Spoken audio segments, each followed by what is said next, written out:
Salut tout le monde, c'est Olectif. Je suis de retour après un an d'absence. J'ai été en alternance dans une boîte en apprentissage. C'est ce qui m'a demandé pas mal de temps.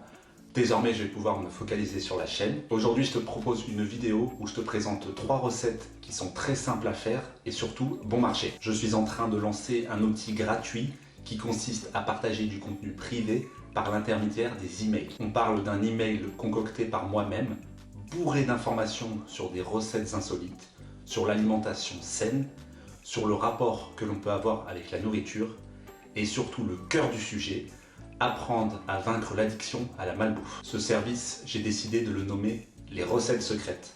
Je t'invite vraiment à le rejoindre. En bonus, je te mets un petit guide récapitulatif pour la bonne bouffe à bon marché. Encore une fois, c'est du contenu gratuit dans lequel tu vas retrouver des informations fascinantes et délicieuses. Tout ça, c'est dans le premier lien en description. Tu vas arriver sur une page où tu dois simplement cliquer sur un bouton et écrire ton adresse mail. Et nous, on se retrouve prochainement à 9 h du matin dans ta boîte mail. Alors, pour cette première recette, il suffit de couper de l'oignon vert, de choisir votre viande préférée et commencer par enlever les morceaux de gras. Ensuite, découpez-la en dés.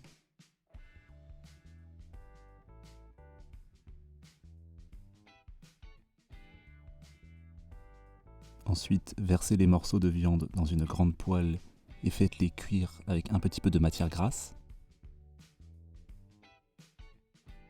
De manière simultanée, faites porter à ébullition de l'eau dans une petite casserole pour les œufs et faites-les cuire environ 3 minutes.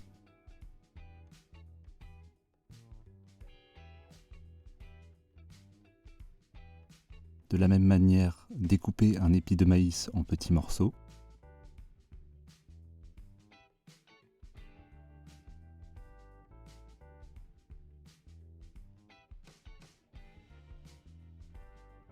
Munissez-vous de votre ramen favori ou ici comme moi simplement d'une soupe de nouilles.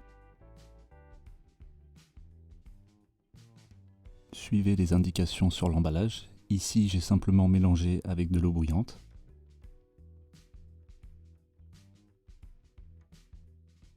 Rajoutez les petits morceaux de maïs coupés précédemment.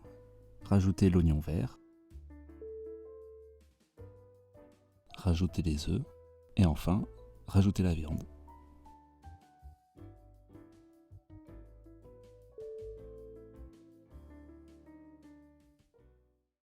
Maintenant, pour la seconde recette, il suffit de quelques crevettes, de découper 1 ou 2 rondelles de citron fraîchement cueillies dans le jardin,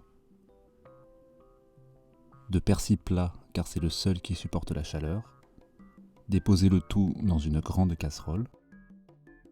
En parallèle, commencez à faire chauffer de l'eau dans une casserole moyenne. Réservez une petite portion de l'eau bouillante pour plus tard. Ajoutez les spaghettis dans l'eau bouillante. Laissez-les cuire selon le temps indiqué sur votre emballage. Juste à côté, commencez par faire chauffer la grande poêle avec de l'huile d'olive. Rajoutez de l'ail. Une fois que les crevettes ont été décortiquées, mélangez-les avec l'ail. Égouttez les spaghettis et les rajoutez dans la poêle. Rajoutez la portion d'eau, mélangez le tout dans la poêle. Petite astuce en lien avec cette recette, on peut préparer de côté des légumes, que ce soit des carottes ou du brocoli. Découpez le brocoli en morceaux et l'assaisonnez avec de l'huile d'olive.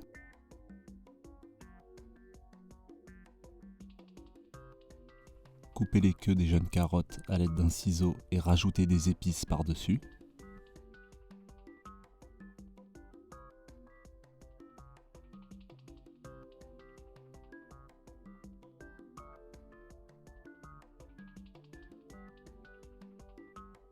Enfin, enfournez les légumes jusqu'à ce qu'ils deviennent croustillants. Ici, ça m'a pris une vingtaine de minutes, réglé à environ 220 degrés Celsius.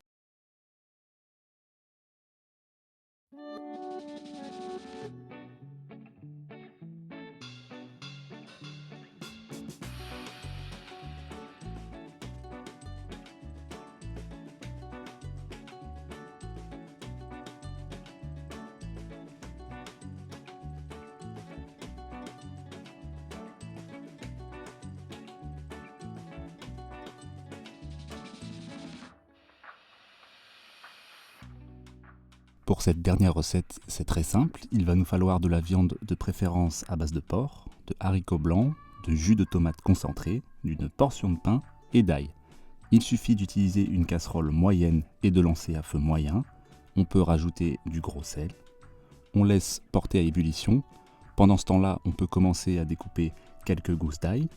Une fois que l'eau va se mettre à bouillir, il suffit de rajouter la saucisse. On laisse cuire une bonne vingtaine de minutes. Égoutter la saucisse et la hacher de préférence.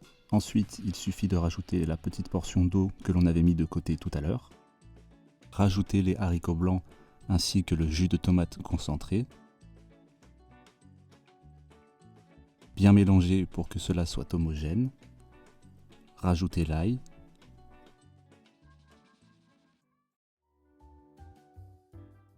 Ensuite, assaisonner à votre guise. Ici, j'ai simplement décidé de rajouter du sel et du poivre, ainsi qu'une petite touche de persil frais.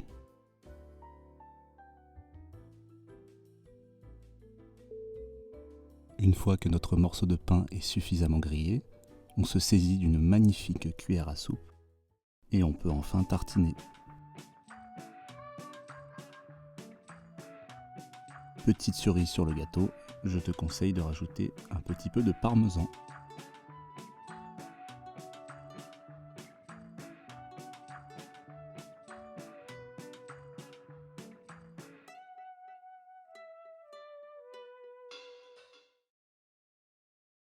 C'est la première fois sur la chaîne que tu me vois en pratique sur des recettes. Désormais, je t'invite à passer à l'action et à te mettre au fourneau. J'espère que ce contenu t'a plu. Si c'est le cas, je t'invite à t'abonner à la chaîne. Et nous, on se retrouve prochainement dans une autre vidéo. Et surtout, carre la pêche!